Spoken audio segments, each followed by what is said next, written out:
اللهم صل على محمد وعلى آل محمد كما صليت على إبراهيم وعلى آل إبراهيم إنك حميد مجيد.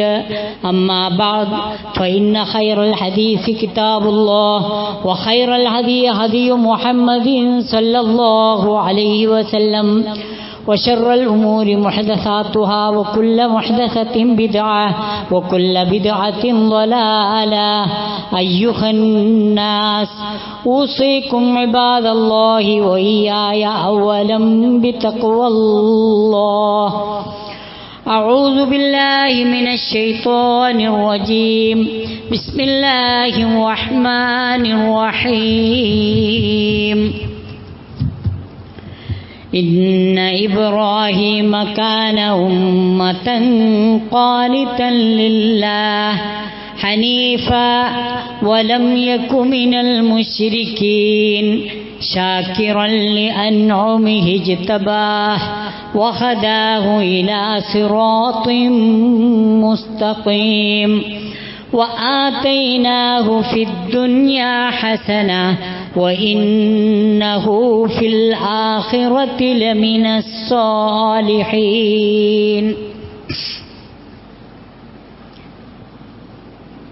സമാദരണീയരായ സത്യവിശ്വാസികളെ, മാന്യ സത്യവിശ്വാസിനികളെ, അള്ളാഹുവിൻ്റെ വിധിവിലക്കുകൾ മാനിച്ച് ധർമ്മനിഷ്ഠയോടെ ജീവിക്കാൻ ശ്രദ്ധിക്കണമെന്ന് എന്നോടെന്ന പോലെ നിങ്ങളോടും ഞാൻ ആദ്യമേ ഉണർത്തുകയും തഖ്വ കൊണ്ട് വസിയത്ത് ചെയ്യുകയും ചെയ്യുന്നു.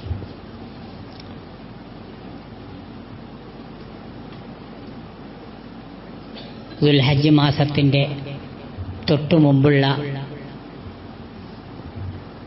പരിപാവനമായ മാസങ്ങളിൽപ്പെട്ട ഒരു മാസമാണ് ദുൽഖഅദ് മാസം. ആ ദുൽഖഅദ് മാസത്തിൽ ലോകമെമ്പാടുമുള്ള വിശ്വാസി സഹോദരങ്ങൾ ഹജ്ജിനായി ഒരുങ്ങുകയും പരിശുദ്ധ മക്കയിലേക്ക് യാത്ര തിരിക്കുകയും ഹജ്ജിൻ്റെ ഒരുക്കങ്ങൾ നടത്തുകയുമൊക്കെ ചെയ്യുന്ന സന്ദർഭം. വിശ്വാസികൾക്ക് തങ്ങളുടെ ആദർശ പിതാവിനെ ഇബ്രാഹിം അലൈഹിസ്സലാത്തു വസ്സലാമിനെ കൃത്യമായി പഠിക്കാനും ആ പ്രവാചകൻ്റെ ആദർശം ഉൾക്കൊള്ളുവാനും ആ പ്രവാചക പന്താവ് കൃത്യമായി അറിഞ്ഞ് ഒരു പുനരർപ്പണം നടത്തുവാനുമൊക്കെയുള്ള സമയമാണിത്. അഷ്ഹദു അല്ലാ ഇലാഹ ഇല്ലല്ലാഹ് വ അഷ്ഹദു അന്ന മുഹമ്മദൻ റസൂലുള്ളാഹ് എന്ന് പറയുമ്പോൾ ഒരു വിശ്വാസി ഉൾക്കൊള്ളുന്ന, പ്രഖ്യാപിക്കുന്ന ആ തൗഹീദി ആദർശം കളങ്കമില്ലാതെ, ആരെയും ഭയപ്പെടാതെ, പ്രതികൂല സാഹചര്യങ്ങളെ തിണവൽഗണിച്ചുകൊണ്ട് കണിശമായി പ്രബോധനം ചെയ്തു എന്നതാണ് ഇബ്രാഹിം നബി അലൈഹിസ്സലാത്തു വസ്സലാമിനെ ഇതര പ്രവാചകന്മാരിൽ നിന്ന് വ്യതിരിക്തമാക്കുന്ന വലിയ ഒരു ഘടകം. എല്ലാ പ്രവാചകന്മാരും തൗഹീദ് പ്രബോധനം ചെയ്യാൻ ഏൽപ്പിക്കപ്പെട്ടവരാണ്. അവരാ ദൗത്യം നിർവഹിച്ചിട്ടുണ്ട്. എന്നാൽ അതിൽ തിളക്കമാർന്ന ഒരു പ്രബോധന പ്രവർത്തനം ഖലീലുല്ലാഹി ഇബ്രാഹിം അലൈഹിസ്സലാത്തു വസ്സലാം കാഴ്ചവെച്ചു. നിരന്തരം തൗഹീദി പ്രബോധനങ്ങൾ നടത്തുമ്പോൾ ഉണ്ടാകുന്ന പ്രയാസങ്ങൾ, പ്രതിബന്ധങ്ങൾ, പ്രതിരോധങ്ങൾ, പ്രകോപനങ്ങൾ, പ്രലോഭനങ്ങൾ ഒക്കെ ഇബ്രാഹിം അലൈഹിസ്സലാത്തു വസ്സലാമിൻ്റെ ജീവിതത്തിലുണ്ടായി. പക്ഷേ അതിനെയൊക്കെ അതിജയിക്കാൻ ഇബ്രാഹിം നബി അലൈഹിസ്സലാത്തു വസ്സലാമിന് കഴിഞ്ഞു. ഖുർആൻ വിശദമായി ആ കാര്യങ്ങൾ വിശുദ്ധ ഖുർആനിൻ്റെ പല ഭാഗങ്ങളിൽ നമുക്ക് പരിചയപ്പെടുത്തി തരുന്നുണ്ട്. അതൊക്കെ അതിജയിച്ചപ്പോഴാണ് കഴിഞ്ഞയാഴ്ച നാം മനസ്സിലാക്കിയതുപോലെ വത്തഖദല്ലാഹു ഇബ്രാഹീമ ഖലീല, അല്ലാഹു സുബ്ഹാനഹു വ തആല ഇബ്രാഹിം നബി അലൈഹി സ്വലാത്തു വസ്സലാമിനെ ഒരു ഖലീലായി തിരഞ്ഞെടുത്തത്. അതിനാവശ്യമായ എല്ലാ കാര്യങ്ങളും അല്ലാഹു സുബ്ഹാനഹു വ തആല ഇബ്രാഹിം നബിക്ക് നൽകി. അങ്ങനെ ഇബ്രാഹിം നബി അലൈഹി സ്വലാത്തു വസ്സലാം കേവലം ഒരു വ്യക്തി എന്ന സ്ഥാനത്തിൽ ഒതുങ്ങാതെ അതൊരു പ്രസ്ഥാനമായി മാറി. ഇതൊക്കെ ഇബ്രാഹിം നബിയുടെ പ്രത്യേകതകളാണ്. ഖലീല് എന്ന് ഇബ്രാഹിം നബിയെ വിശേഷിപ്പിച്ചിട്ടുണ്ട്, ഉമ്മത്ത് എന്ന് ഇബ്രാഹിം നബി അലൈഹി സ്വലാത്തു വസ്സലാമിനെ വിശേഷിപ്പിച്ചിട്ടുണ്ട്. അങ്ങനെ നിരവധി വിശേഷണങ്ങൾ അല്ലാഹു സുബ്ഹാനഹു വ തആല ഇബ്രാഹിം നബിക്ക് നൽകി. ഒരാൾ വിവിധങ്ങളായ വിശേഷണങ്ങളിൽ അറിയപ്പെടുക എന്നത് അയാളുടെ കഴിവിൻ്റെ അപാരതയാണ് സൂചിപ്പിക്കുന്നത്. വ്യത്യസ്തങ്ങളായ തുറകളിൽ വിവിധങ്ങളായ കഴിവുകൾ ആർജിച്ചെടുത്ത ഒരാളിന് വിവിധങ്ങളായ വിശേഷണങ്ങൾക്ക് അയാൾ അർഹനാണ്. എന്നാൽ ഇബ്രാഹിം നബി അലൈഹി സ്വലാത്തു വസ്സലാം അങ്ങനെയാണ്. ഇബ്രാഹിം നബി അലൈഹി സ്വലാത്തു വസ്സലാം കേവലം ഒരു വ്യക്തിയായി നിന്നില്ല. എന്തിനാണ് ഇബ്രാഹിം നബി അലൈഹി സ്വലാത്തു വസ്സലാമിനെ ആ ഷഹാദത്ത് കലിമ പറയുമ്പോൾ മുതൽ നമസ്കാരത്തിലെ വജ്ജഹത്തു പ്രാർത്ഥിക്കുമ്പോൾ അല്ലെങ്കിൽ പ്രഖ്യാപിക്കുമ്പോൾ മുതൽ അവസാനത്തെ അത്തഹിയ്യാത്തിലെ ആ ഇബ്രാഹിമി സ്വലാത്ത് ചെല്ലുന്നത് വരെ ഓരോ ദിവസവും 5 തവണ ഒരു വിശ്വാസി ഓർക്കുന്നത്, അത് ആ ഇബ്രാഹിം നബി അലൈഹി സ്വലാത്തു വസ്സലാമിൻ്റെ വിശാലമായ ചരിത്രം ഉൾക്കൊണ്ട് അതിൽ നിന്ന് പാഠം ഉൾക്കൊള്ളാനാണ്. 19-ാം നൂറ്റാണ്ടിൻ്റെ പ്രശസ്തനായ ചരിത്രകാരനാണ് തോമസ് കാർലൈൽ. തോമസ് കാർലൈൽ അദ്ദേഹത്തിൻ്റെ നിരവധി ചരിത്ര ഗ്രന്ഥങ്ങളിൽ ഊന്നി പറയുന്ന ഒരു കാര്യമുണ്ട്. ചരിത്രം എന്നത് the history of the world is but the biography of great men. മഹാരഥന്മാരുടെ ജീവചരിത്രമല്ലാതെ മറ്റൊന്നുമല്ല യഥാർത്ഥത്തിൽ ലോകചരിത്രം എന്ന് പറയുന്നത്. ലോകചരിത്രം എന്ന് പറയുന്നത് ചരിത്രമായി മാറുന്നത് എപ്പോഴാണ്? ആ കാലഘട്ടത്തിൽ ജീവിച്ച മഹാരഥന്മാരുടെ ജീവചരിത്രം ഉൾക്കൊള്ളുമ്പോൾ, അവരുടെ ബയോഗ്രഫി ഉൾക്കൊള്ളുമ്പോൾ മാത്രമാണ്. അങ്ങനെയെങ്കിൽ ഖലീലുല്ലാഹി ഇബ്രാഹിം നബി അലൈഹി സ്വലാത്തു വസ്സലാമിൻ്റെ ബയോഗ്രഫി ജീവചരിത്രമാണ് യഥാർത്ഥത്തിൽ ഒരു വിശ്വാസിയുടെ ജീവിതം എങ്ങനെയാകണമെന്ന് പഠിപ്പിക്കുന്നത്. ഒരു സമുദായത്തിൻ്റെയും ഒരു സംസ്കാരത്തിൻ്റെയും ഒരു നാഗരികതയുടെയും ഒക്കെ ആണിക്കല്ലായി വർത്തിച്ചത് യഥാർത്ഥത്തിൽ ഇബ്രാഹിം നബി അലൈഹി സ്വലാത്തു വസ്സലാമിൻ്റെ ആ ജീവിതമാണ്. ഒരാൾക്ക് എങ്ങനെയാണ് അള്ളാഹുവിൻ്റെ ഖലീലുർ റഹ്മാനായി മാറാൻ കഴിയുക? പണ്ഡിതന്മാർ ധാരാളം അതിനെപ്പറ്റി മുഫസ്സിറുകൾ സംസാരിച്ചിട്ടുണ്ട്. താൻ ആരുടെ മിത്രമായിട്ടാണോ രേഖപ്പെടുത്തുന്നത് അയാളുടെ ആ സ്വഭാവ ഗുണങ്ങൾ ഉൾക്കൊള്ളാനും അയാൾക്ക് ഇഷ്ടപ്പെട്ടത് ചെയ്യാനും ഈ മിത്രത്തിന് സാധിക്കുമ്പോഴാണ് ഒരാൾ മറ്റൊരാളുടെ ഉറ്റ മിത്രമായി മാറുന്നത്, ഖലീലായി മാറുന്നത്. ആ അടുപ്പത്തിൻ്റെ അടിസ്ഥാനത്തിലാണ് ഖലീല്, സദീഖ്, റഫീഖ് എന്നൊക്കെ നമ്മൾ അറബി ഭാഷയിൽ പറയാറുള്ളത്. ആ ഔന്നിത്യഭാവം പുലർത്തുന്ന ചില അറബികളെങ്കിലും അവരുടെ ഉറ്റമിത്രത്തെ അല്ലാത്ത ആൾക്കാരൊക്കെ റഫീഖ് എന്ന് വിളിക്കാറുണ്ട്. അത് അറബ് നാട്ടിൽ താമസിച്ച ആളുകൾക്ക് അറിയാവുന്ന സംഗതിയാണ്. നമ്മളൊരു ചങ്ങായി എന്ന് മാത്രം, ഒരു ഉറ്റമിത്രം, ഒരു ഇൻറ്റിമേറ്റ് ഫ്രണ്ട് എന്ന അർത്ഥത്തിലല്ല ആ റഫീഖ്. അതിന് സദീഖ് എന്ന് പറയാറുണ്ട്.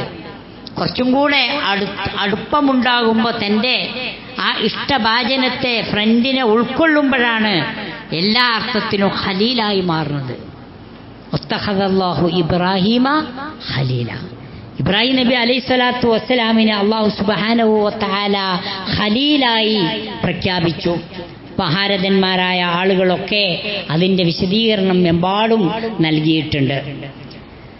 ഇവിടെ വിശുദ്ധ ഖുർആൻ സൂറത്തുൻ നഹ്ലിൽ ഇബ്രാഹിം നബി അലൈഹി സ്വലാത്തു വസ്സലാമിൻ്റെ ചരിത്രവുമായി ബന്ധപ്പെട്ട് നമ്മെ പഠിപ്പിച്ച ഏതാനും ചെറിയ സൂക്തങ്ങളാണ് ഖുതുബയുടെ ആദ്യത്തിൽ ഞാൻ നിങ്ങളെ ഓതിക്കേൾപ്പിച്ചത്.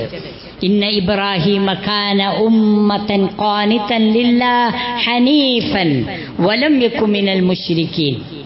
തീർച്ചയായും ഇബ്രാഹിം അലൈഹിസ്സലാത്തു വസ്സലാം കാന ഉമ്മതൻ ഖാനിത, അള്ളാഹുവിനെ അങ്ങേ അറ്റം അനുസരിക്കുന്ന, എല്ലാ അർത്ഥത്തിലും അള്ളാഹുവിന് വഴിപ്പെടുന്ന ഒരു മഹാപ്രസ്ഥാനമായിരുന്നു ഇബ്രാഹിം അലൈഹിസ്സലാത്തു വസ്സലാം. ഒപ്പം ഹനീഫൻ, അദ്ദേഹം ഹനീഫായിരുന്നു.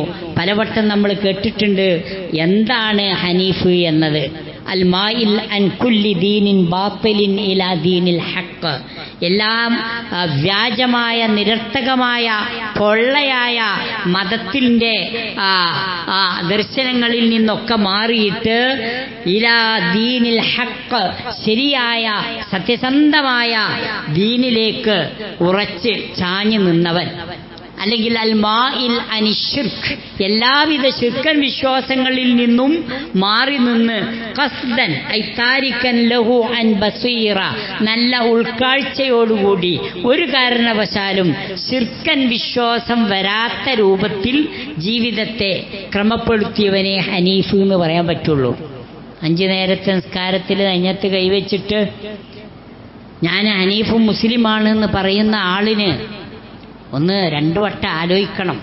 ആ റഹ്മാനായ റബ്ബ് വെച്ച് മാത്രമാണോ എൻ്റെ പ്രാർത്ഥനകളും എൻ്റെ അർത്ഥനകളും എൻ്റെ ജീവിതത്തിൻ്റെ മറ്റെല്ലാ കാര്യങ്ങളും, അതോ അവിടെയൊക്കെ വേറെ ഓരോരുത്തർ കയറി വരുന്നുണ്ടോ നമ്മളെ മുറാദുകളെ ഹാസിലാക്കാൻ, നമ്മളുടെ രോഗം മാറ്റാൻ, അങ്ങനെ ഓരോരോ ആവശ്യങ്ങൾക്ക് നമ്മൾ എത്ര ആളുകളെയാണ് നമ്മളുടെ മനസ്സിൽ കുടിയിരുത്തുന്നത്. അതുകൊണ്ടാണ് മുഹ്യിദ്ദീൻ ശൈഖ് റഹ്മത്തുള്ളാഹി അലൈഹി ചോദിച്ചത്, എന്തിനാണ് മനുഷ്യ നീ വെറുതെ ലാ ഇലാഹ ഇല്ലല്ലാഹ് പറയുന്നത്? ലിമ തഖൂലു ലാ ഇലാഹ ഇല്ലല്ലാഹ് വകം ഇലാഹൻ ഫീ ഖൽബിക വഹുവ സ്വനമുക. നീ വെറുതെ എന്തിനാ ലാ ഇലാഹ ഇല്ലല്ലാഹ് പറയണത്? ആ ലാ ഇലാഹ ഇല്ലല്ലാഹ് പറയണേറ്റ് നിനക്ക് എന്തൊരു ബന്ധമുള്ളത്? നീയൊക്കെ നിന്റെ മനസ്സിൽ എത്ര ഇലാഹുകളെ കുടിയിരുത്തിയിട്ടുണ്ട്? നിന്റെ ഉദ്ദേശങ്ങൾ സാധിപ്പിക്കാൻ നീ അവരോടല്ലേ പറയുന്നത്? ഇതാര് പറഞ്ഞ? മുഹ്യിദ്ദീൻ ശൈഖ് റഹ്മത്തുള്ളാഹി അലൈഹി. ചരിത്രത്തിന്റെ വിരോധാഭാസം നോക്കൂ നിങ്ങൾ. ആ മുഹ്യിദ്ദീൻ ശൈഖ് റഹ്മത്തുള്ളാഹി അലൈഹിയോടാണ് ആൾക്കാർ പ്രാർത്ഥിക്കുന്നത്. ഇത്രയേറെ തൗഹീദ് വെട്ടിത്തുറന്ന് പറഞ്ഞ ഖലീലുല്ലാഹി ഇബ്രാഹിം നബി അലൈഹിസ്സലാത്തു വസ്സലാമിന്റെ ബിംബമായിരുന്നു കഅബാലയത്തില് ഏറ്റവും വലിയ ബിംബമായിട്ടുണ്ടായിരുന്നത്. കൂട്ടത്തില് ഇസ്മായിൽ അലൈഹിസ്സലാത്തു വസ്സലാമിന്റെ ബിംബവും ഉണ്ടായിരുന്നു എന്നാ. എങ്ങനെ? ശകുനം നോക്കുന്ന രൂപത്തില്. അള്ളാഹുവിന്റെ റസൂല് ഉസ്മാൻ ഇബ്നു ത്വൽഹയിൽ നിന്ന് കഅബാലയത്തിന്റെ താക്കോല് വാങ്ങിയിട്ട് അതിന്റെ ഡോറിങ്ങോട്ട് തുറന്നു നോക്കുമ്പോ 360 ചില്ലാനം ബിംബങ്ങള്. ആരാ കഅബ പടുത്തുയർത്തിയത്? ഖലീലുല്ലാഹി ഇബ്രാഹിം നബി അലൈഹിസ്സലാത്തു വസ്സലാം. എന്തിനാണത്? റബ്ബിനെ മാത്രം ആരാധിക്കണം. ആ കഅബാലയത്തിന്റെ ചുറ്റും അതുപോലെ തന്നെ അതിന്റെ ഉള്ളിലും വെച്ച സകലമാന ബിംബങ്ങളും എടുത്തു പുറത്തേക്ക് വലിച്ചെറിഞ്ഞു അള്ളാഹുവിന്റെ റസൂൽ. ജാ അൽ ഹഖ് വസഹഖൽ ബാത്തിൽ ഇന്നൽ ബാത്തില കാന സഹൂഖ എന്ന് പറഞ്ഞിട്ട്. പക്ഷേ ഇന്നത്തെ സമകാലീന മുസ്ലിം ഉമ്മത്തിന്റെ അവസ്ഥ എന്താ? ആ വലിച്ചെറിഞ്ഞ ബിംബങ്ങളൊക്കെ ആ മനുഷ്യന്മാര് മനസ്സിൽ പ്രതിഷ്ഠിച്ചു. എന്നിട്ട് അവരോട് പ്രാർത്ഥിക്കാൻ തുടങ്ങി. എങ്ങനെയാണ് ഈ ഉമ്മത്തിന് പ്രതിസന്ധികളെ വിജയിക്കാൻ കഴിയുക? എങ്ങനെയാണ് ഞാനും ഇബ്രാഹിം നബി അലൈഹിസ്സലാത്തു വസ്സലാമിന്റെ സരണി പിൻപറ്റുന്ന സത്യവിശ്വാസിയാണെന്ന് അവകാശപ്പെടാൻ പറ്റുക? ഒരു കാരണവശാലും അതിന് സാധിക്കാത്ത രൂപത്തിൽ അവിടെയൊക്കെ അന്ധവിശ്വാസങ്ങളും ശിർക്കൻ വിശ്വാസങ്ങളുമൊക്കെ പിടിമുറുക്കിയിട്ടുണ്ട് എന്നത് നമുക്ക് കാണാൻ പറ്റും. ഇബ്രാഹിം നബി അലൈഹിസ്സലാത്തു വസ്സലാം അവിടെ ചരൽക്കൂനയിലെ മുത്തുമണികൾ പോലെ വേറിട്ടു നിന്നു. സത്യത്തിൽ അദ്ദേഹം ജനിക്കുന്നത് നക്ഷത്രപൂജയുടെ ഈറ്റില്ലമായിരുന്ന ബാബിലോണിയയില് ഒരു കൊത്തുവേലക്കാരനും പൂജാരിയുമായിരുന്ന നമ്രൂദിന്റെ കൊട്ടാരത്തിലെ പൂജാരിയായിരുന്നു ആസർ, തന്റെ പിതാവ്. അത്തരം പൂജാരിമാർക്ക് പ്രത്യേകം കൊടുക്കുന്ന സ്ഥാനാണ് സത്യത്തില് ആസർ എന്ന പേരെന്നെ. എന്നുവെച്ചാൽ ഇബ്രാഹിം നബി അലൈഹിസ്സലാത്തു വസ്സലാം തിന്ന ചോറ് ഈ ആസറിൻ്റെതായിരുന്നു. ശിർക്ക് കലർന്നതായിരുന്നു. അതുകൊണ്ട് തന്നെ അതിനെ എതിർക്കുക വളരെ പ്രയാസമായിരുന്നു. പക്ഷേ അദ്ദേഹം മടിച്ചിരുന്നില്ല. ഇബ്രാഹിം നബി ആദ്യം പ്രബോധനം നടത്തിയത് ആരോടാ? ബാപ്പാട്. വലിയ പാഠമാണ് നമുക്ക്. നമ്മൾ തീരെ പ്രബോധനം നടത്താതിരിക്കൽ ആരോടാ? ഇപ്പം എങ്ങനെ ഞാൻ ബാപ്പാട് പറയാന്നുള്ളതാണ്. അതുകൊണ്ട് തന്നെ എന്ത് ഖുറാഫാത്തും വീട്ടിൽ നടക്കും. ഏത് ശിർക്കും വിശ്വാസവും കൊടിയ മുജാഹിദാണ് താന്, അല്ലെങ്കിൽ നല്ല മുസ്ലിമാണ് എന്ന് അവകാശപ്പെടുന്ന ആളുണ്ടാവുമ്പോഴും അവിടെ ശിർക്ക് നടക്കുക എന്ന് പറഞ്ഞാൽ അതിൻ്റെ അർത്ഥം എന്താണ്? തൻ്റെ ആ ദഅവത്തിന്റെ വെളിച്ചം ആ വീട്ടിൽ എത്തിയിട്ടില്ല എന്നാണ്. ഇബ്രാഹിം നബി അലൈഹി സ്വലാത്തു വസ്സലാം ആദ്യം ബാപ്പാടാണ് പ്രബോധനം നടത്തിയത്. അവൻ്റെ ബാപ്പ എന്താ നിങ്ങൾ ഈ കാട്ടുന്നത്? وَإِذْ قَالَ إِبْرَاهِيمُ لِأَبِيهِ آزَرَ أَتَتَّخِذُ أَصْنَامًا آلِهَةً إِنِّي أَرَاكَ وَقَوْمَكَ فِي ضَلَالٍ مُبِينٍ. ഇബ്രാഹിം തൻ്റെ പിതാവ് ആസറിനോട് സംവദിച്ച ആ സന്ദർഭം ഒന്ന് സ്മരിക്കണം നിങ്ങൾ. എന്താ അദ്ദേഹം പറഞ്ഞത്? അത്തത്തഖിദു അസ്നാമൻ ആലിഹ, നിങ്ങൾ ഈ കൈകൊണ്ടുണ്ടാക്കുന്ന ബിംബങ്ങളെയൊക്കെ നിങ്ങൾ ആരാധ്യ വസ്തുക്കളാക്കി മാറ്റുകയാണോ വാപ്പയെ ചെയ്യുന്നത്? ഇന്നി അറാക്ക വഖൗമക ഫി വലാലിൻ മുബീൻ, നിങ്ങളും നിങ്ങളുടെ ഈ കൗമുണ്ടല്ലോ ഭയങ്കര വലാലത്തിലാണ്, പറയാതെ വയ്യ, തുറന്നു പറഞ്ഞു. സ്നേഹമില്ല എന്നതിന് അർത്ഥമില്ല കേട്ടോ. അദ്ദേഹത്തിന് നല്ല സ്നേഹമുണ്ട്. ആ പ്രയോഗം തന്നെ നമുക്ക് കാണാൻ പറ്റും സൂറത്തു മറിയമില്. ഇദ് ഖാല ലി അബീഹി യാ അബതി ലിമ തഅബുദു മാ ലാ യസ്മഉ വലാ യുബ്സിറു വലാ യുഗ്നി അൻക ശൈആ. അദ്ദേഹം തന്റെ പിതാവിനോട് എങ്ങനെ പറഞ്ഞത്? യാ അബതി, യാ അബീ എന്നല്ല. ആ പ്രയോഗം തന്നെ ശ്രദ്ധേയമാണ്. യാ അബതി, എൻ്റെ പൊന്നു പിതാവേ, എൻ്റെ പ്രിയ പിതാവേ, കാര്യങ്ങളൊന്ന് ഗ്രഹിക്കണം. ലിമ തഅബുദു മാ ലാ യസ്മഉ വലാ യുബ്സിറു വലാ യുഗ്നി അൻക ശൈആ. ഒന്നും കാണാൻ കഴിയാത്ത, കേൾക്കാൻ കഴിയാത്ത, യാതൊരു ഉപകാരവും ചെയ്യാൻ കഴിയാത്ത ഈ ബിംബങ്ങളെ നിങ്ങൾ എന്തിനു ആരാധിക്കണം എൻ്റെ പ്രിയ പിതാവേ? പിതാവിന് ദഹിച്ചില്ല. قال راغب أنت عن آلهتي يا إبراهيم. അല്ല ഇബ്രാഹിമേ, നമ്മൾ ആരാധിച്ചു പോരുന്ന, വന്നിച്ചു പോരുന്ന ഈ മഹത്തുക്കളെയൊക്കെ, ഈ ആരാധ്യ വസ്തുക്കളെയൊക്കെ നീ വെറുപ്പോടെ കാണുകയാണോ ചെയ്യുന്നത്? വെറുക്കുകയാണോ ചെയ്യുന്നത്? ലഇല്ലൻ തൻതഹി, ഇത് നീ നിർത്തിയിട്ടില്ലെങ്കിൽ ലഅർജുമന്നക വഹ്ജുർനി മലിയ, എറിഞ്ഞുകൊല്ലും, മേലാൽ വീട്ടിൽ കാണാൻ പാടില്ല എന്നാ പറഞ്ഞു. ഇബ്രാഹിം നബി അലൈഹി സ്വലാത്തു വസ്സലാം അവിടുന്ന് വീട് വിട്ടിറങ്ങുകയാണ്.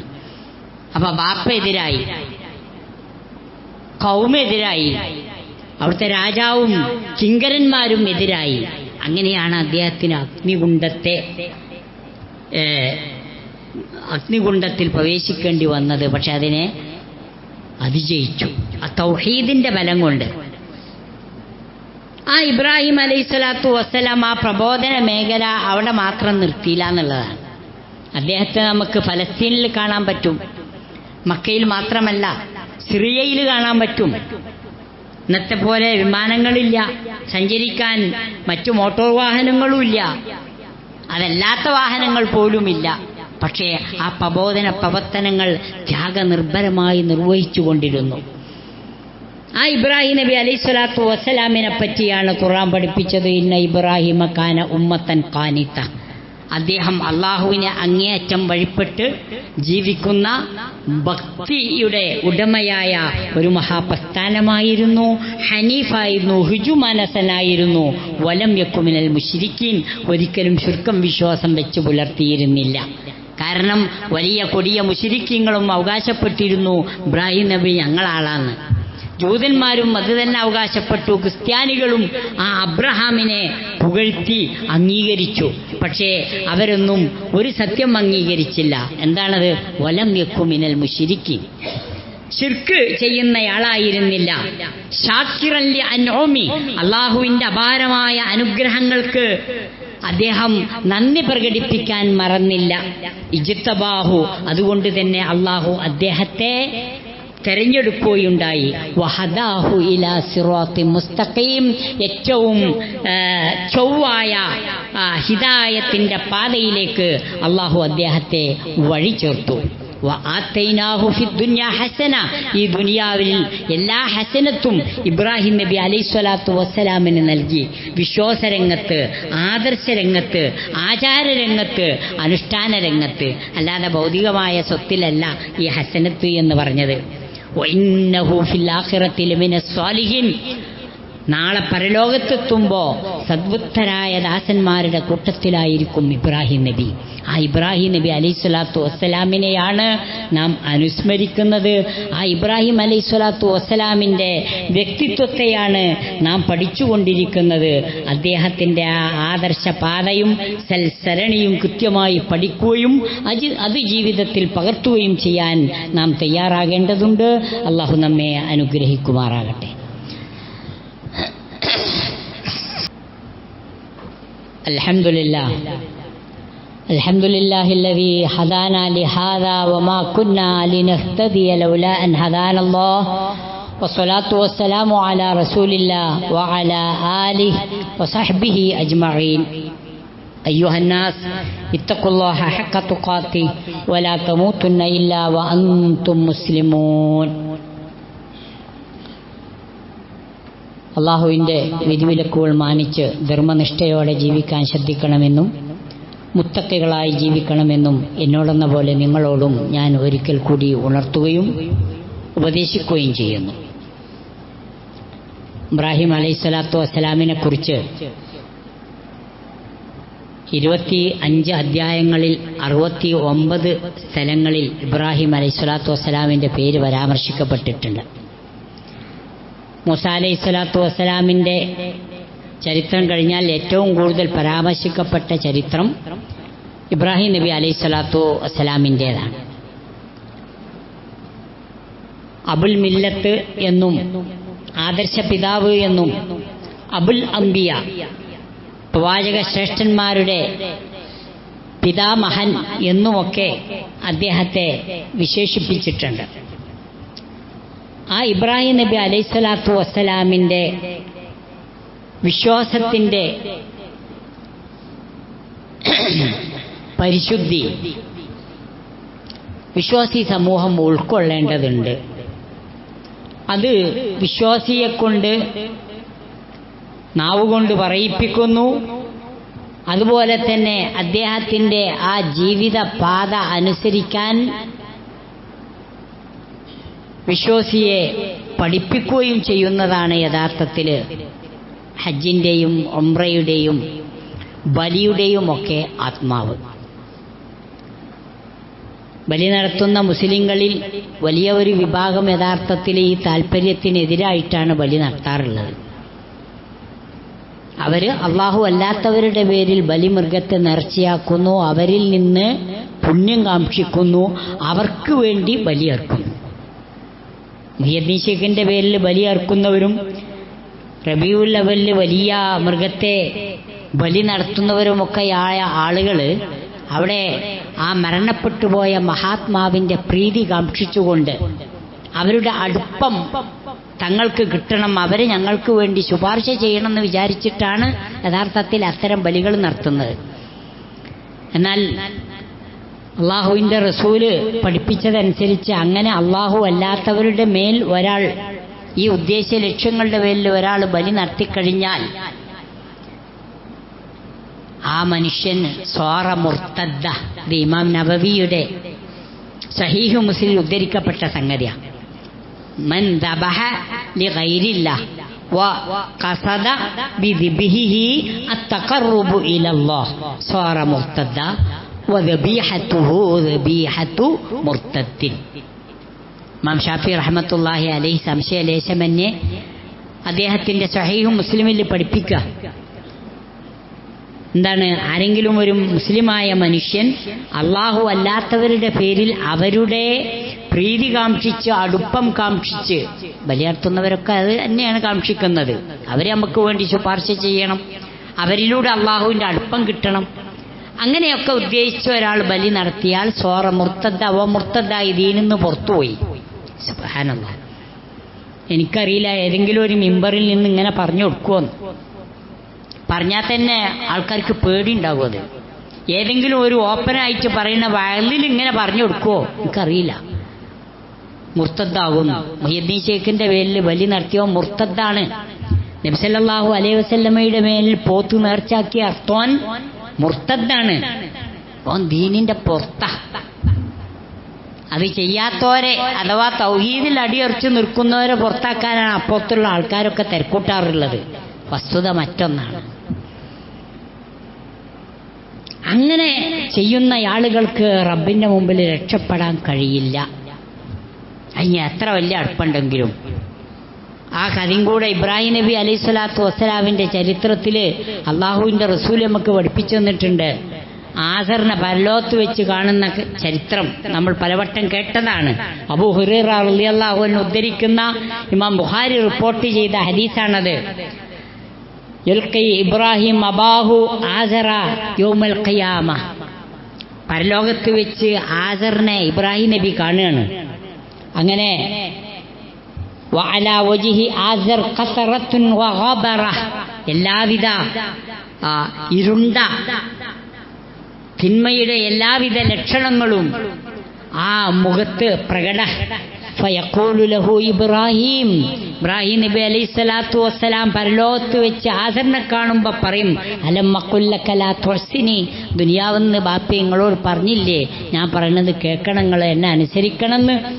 ഫയഖൂലു അബൂഹു, അപ്പൊ വാപ്പാന്റെ മറുപടി പരലോകത്താട്ടോ, ഫൽയൗം ലാ ഉഅ്സിക്, ഇബ്രാഹിമേ ഇനി ഞാൻ എന്ത് ചെയ്യൂല, നിന്നോട് ധിക്കാരം കാണിക്കൂല, ഈ പറഞ്ഞത് കേട്ടോളാം. ആ ബാപ്പാടുള്ള ദയ കാരണം, കാരുണ്യം കാരണം ഇബ്രാഹിം നബി അലൈഹി സ്വലാത്തു വസ്സലാം അവിടെ വെച്ച് പടച്ച റബ്ബിനോട് പ്രാർത്ഥിക്കുകയാണ്. ഫയഖൂലു ഇബ്രാഹിം യാ റബ്ബ് ഇന്നക വഅദ്തനി അല്ലാ തുഖ്സിനി യൗമ യുബ്അസുൻ, ജനകോടികളെ പരലോകത്ത് ഹാജരാക്കുമ്പോൾ എന്നെ അപമാനിതനാക്കല്ല റബ്ബേ എന്ന് ഞാൻ നിന്നോട് പ്രാർത്ഥിച്ചിട്ടുണ്ട്. അങ്ങനെ ഒരു വാഗ്ദത്വം നീ എന്നോട് ചെയ്തിട്ടുണ്ടല്ലോ. അതുകൊണ്ട് റബ്ബേ നീ എന്ത് ചെയ്യരുത്, എന്നെ ഈ ജനകോടികളുടെ മുമ്പിൽ വെച്ച് മാനം കെടുത്തരുത് എന്ന്. അപ്പോ അള്ളാഹുവിന്റെ അദ്ദേഹം പറയുന്നത് നാദാ, നിന്റെ കാരുണ്യത്തിൽ നിന്ന് വിദൂരതയിൽ നിൽക്കുന്ന എന്റെ ബാപ്പനേക്കാളും വലിയൊരു അപമാനം ഇവിടെ എനിക്ക് എന്തുണ്ട്? ഫയഖൂലുല്ലാഹു തആല, അള്ളാഹുവിന്റെ മറുപടി, ഇന്നി ഹറംതുൽ ജന്ന അലൽ കാഫിരിൻ, സത്യനിഷേധികൾക്ക് സ്വർഗം ഹറാമാക്കിയിട്ടുണ്ട്. സുമ്മ യുഖാൽ, പിന്നീട് ഇബ്രാഹിം അലൈഹി സ്വലാത്തു വസ്സലാമിനോട് പറയപ്പെടുന്നത്, യാ ഇബ്രാഹിം മാ തഹ്ത റിജ്ലൈക്, ഇബ്രാഹിമേ താങ്കൾ കാലിന്റെ അടിയിലേക്കൊന്ന് നോക്കണം. എന്താണത്? ഇബ്രാഹിം നബി അലൈഹി സ്വലാത്തു വസ്സലാം കാൽപാദം നിൽക്കുന്ന സ്ഥലത്തേക്ക് നോക്കുമ്പോ ഫഇദൻ ഹുവ ബിറീഹിൻ മുൽതതിഖിൻ, അവിടെ ഒരു കൈകാലുകൾ ബന്ധിക്കപ്പെട്ട് ചോര ഒലിച്ചുകൊണ്ടിരിക്കുന്ന ഒരു ഉരുവിനെയാണ് കാണുന്നത്. ഫയൂഖദു ബിഖവാഇമിഹി ഫയുൽഖാ ഫിന്നാർ, അതിന്റെ കൈകാലുകൾ പിടിച്ചിട്ട് അവിടുന്ന് ആ മൃഗത്തെ, ഉരുവിനെ നരകത്തിലേക്ക് വലിച്ചെറിയാണ്. ആരാണ് ആ ഉരു? അതാണ് ആസർ. ഇബ്രാഹിം നബി അലൈഹി സ്വലാത്തു വസ്സലാമിന് സ്വന്തം ബാപ്പനെ രക്ഷിക്കാൻ കഴിഞ്ഞില്ല. ദുനിയാവൊന്നും പരലോകത്തൊന്നും ആവും വിധം തൗഹീദ് പ്രബോധനം ചെയ്തു നോക്കി, പക്ഷെ അത് ഉൾക്കൊണ്ടില്ല. എതിർപക്ഷത്തായിരുന്നു ആസർ. ആ ഖലീലുള്ളയായിട്ട് പോലും ഇബ്രാഹിം നബിക്ക് ആസറിനെ ബാപ്പാനെ രക്ഷപ്പെടുത്താൻ പറ്റിയില്ല എന്നുള്ള പാഠമാണ് ഇസ്ലാം നമുക്ക് പഠിപ്പിച്ചു വരുന്നത്, ഹദീസ് ഗ്രന്ഥങ്ങൾ നമുക്ക് പഠിപ്പിച്ചു വരുന്നത്, പ്രവാചകൻ നമുക്ക് പറഞ്ഞു തന്നത്. അതുകൊണ്ട് ഖലീലുല്ലാഹി ഇബ്രാഹിം നബി അലൈഹി സ്വലാത്തു വസ്സലാമിൻ്റെ സൽപ്പാന്താവ് എന്താണ് എന്ന് മനസ്സിലാക്കുകയും അത് ജീവിതത്തിൽ പകർത്തി ജീവിക്കുകയും ചെയ്യാൻ നാം തയ്യാറാവുക. അള്ളാഹു നമ്മെ അനുഗ്രഹിക്കുമാറാകട്ടെ. നമ്മുടെ ഒരു സഹോദരൻ ക്രിട്ടിക്കൽ സ്റ്റേജിൽ ഹോസ്പിറ്റലൈസ് ചെയ്യപ്പെട്ടിരിക്കുന്നു. അദ്ദേഹത്തിന് വേണ്ടി പ്രാർത്ഥിക്കണമെന്ന് ബന്ധുക്കൾ വിളിച്ചു പറഞ്ഞിട്ടുണ്ട്. അല്ലാഹു സുബ്ഹാനഹു വ തആല ആശുപത്രിയിൽ പ്രവേശിക്കപ്പെട്ട ആ സഹോദരന് അദ്ദേഹത്തിൻ്റെ രോഗം എത്രയും പെട്ടെന്ന് ശിഫയാക്കി കൊടുക്കുമാറാകട്ടെ. നമ്മിൽ നിന്ന് ആരൊക്കെ രോഗാവസ്ഥയിലും പ്രയാസവും അനുഭവിക്കുന്നവരുണ്ടോ അവർക്കൊക്കെ അല്ലാഹു സുബ്ഹാനഹു വ തആല അത്തരം ദുരിതങ്ങളിൽ നിന്ന്, പ്രയാസങ്ങളിൽ നിന്ന് മോചനം നൽകി അനുഗ്രഹിക്കും. അനുഗ്രഹിക്കുമാറാകട്ടെ. നമ്മിൽ നിന്നും മരണപ്പെട്ടുപോയ നമ്മുടെ മാതാപിതാക്കൾ, ബന്ധുമിത്രാദികൾ, സഹോദരി സഹോദരങ്ങൾ, ഉറ്റവർ ഉടയവർ എല്ലാവർക്കും അല്ലാഹു സുബ്ഹാനഹു വ തആല മഗ്ഫിറത്തും റഹ്മത്തും പ്രദാനം ചെയ്യുകയും അല്ലാഹുവിൻ്റെ സ്വർഗ്ഗത്തിൽ അവരെയും നമ്മെയും ഒരുമിച്ച് കൂട്ടുകയും ചെയ്യുമാറാകട്ടെ. اللهم اغفر للمؤمنين والمؤمنات والمسلمين والمسلمات الأحياء منهم والأموات يا مجيب الدعوات ويا قاضي الحاجات. اللهم اغفر لنا ولإخواننا الذين سبقونا بالإيمان ولا تجعل في قلوبنا غلا للذين آمنوا ربنا إنك رؤوف رحيم. اللهم أعز الإسلام والمسلمين وأذل الشرك والمشركين. اللهم أجرنا من النار. اللهم أجرنا من النار. اللهم أجرنا من النار.